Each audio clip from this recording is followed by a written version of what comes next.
పశ్చిమ గోదావరి జిల్లా భీమవరంలో మంత్రి గుట్టుపాటి రవికుమార్ పర్యటించారు. భీమవరం మున్సిపల్ కార్యాలయం వద్ద ఏర్పాటు చేసిన ఎన్టీఆర్ విగ్రహాన్ని ఆయన ఆవిష్కరించారు. ఈ సందర్భంగా మాజీ సీఎం జగన్ మంత్రి గుట్టుపాటి రవికుమార్ విమర్శలు గుప్పించారు. జగన్ అవినీతి మూలాల నుంచి పుట్టిన పార్టీ వైసీపీ అని ఎద్దేవా చేశారు. తిరుమలకు ఉన్న గౌరవాన్ని వైసీపీ భ్రష్టు పట్టించిందని మండిపడ్డారు. టీటీడీకి డిక్లరేషన్ సమర్పించే కార్యక్రమాన్ని జగన్ తుంగలో తొక్కారని దుయ్యబట్టారు. ఆంధ్రులకు రాజధాని లేకుండా చేసిన దుర్మార్గుడు జగన్ అని ధ్వజమెత్తారు.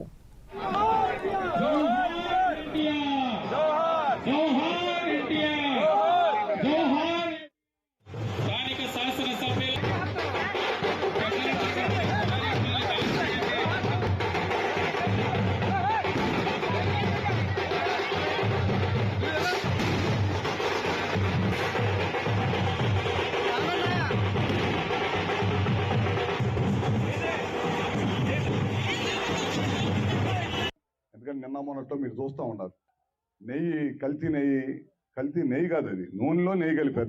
నెయ్యి వాళ్ళది. అదేవిధంగా కొంత కల్తీ చేయటం, అవినీతి చేయటం, లాస్ట్కి తిరుపతికి ఒక పద్ధతి ఉంది. ఒక మనిషి వెళ్ళేటప్పుడు డిక్లరేషన్ ఇవ్వాల్సిన పద్ధతి ఇప్పటి నుంచి కాదు, ఎప్పటి నుంచో తిరుపతిలో అది ఒక సాంప్రదాయం ఉంది.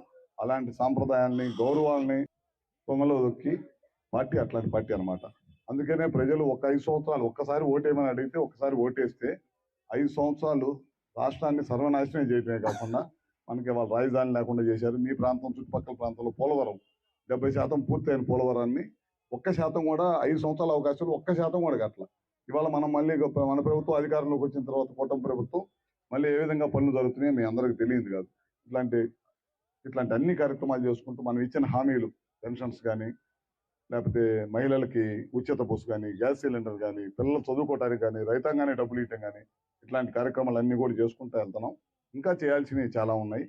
తప్పకుండా ఈ ప్రభుత్వం, కూటమి ప్రభుత్వం ఇవన్నీ ఏదైతే ప్రజలకు అవసరం ఉందో ఆ కార్యక్రమాలు అన్నీ కూడా చేసుకుంటూ వెళ్ళిందని చెప్పి కూడా మీ అందరూ తెలియజేసుకుంటూ, కీర్తిశేషులు మాజీ ముఖ్యమంత్రి వర్యులు తెలుగు జాతి ముద్దు బిడ్డైన నందమూరి తారక రామారావు గారి విగ్రహాన్ని మున్సిపల్ ఆఫీసు కాంపౌండ్లో నిర్మించడం జరిగింది.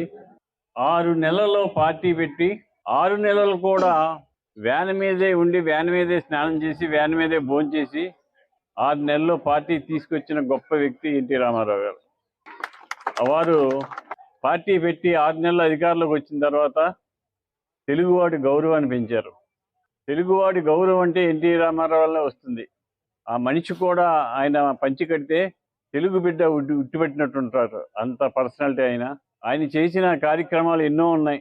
ఈరోజు మనం కూడు గూడు అవన్నీ కూడా ఆయన లేనివాడికి, పేదవాడికి ఇల్లు ఇవ్వాలి, పేదవాడికి బియ్యం ఇవ్వాలి, ఉచితంగా విద్య చెప్పించాలి, ఎన్ని కార్యక్రమాలు కూడా వారే ఏర్పాటు చేశారు. వారి మహనీయుని మనం అందరం కూడా ఇప్పుడు స్మరించుకోవాలి. ఈ రోజు ఇక్కడ ఏర్పాటు చేసిన నాయకులందరికీ కూడా పేరు పేరు నా హృదయపూర్వక నమస్కారం.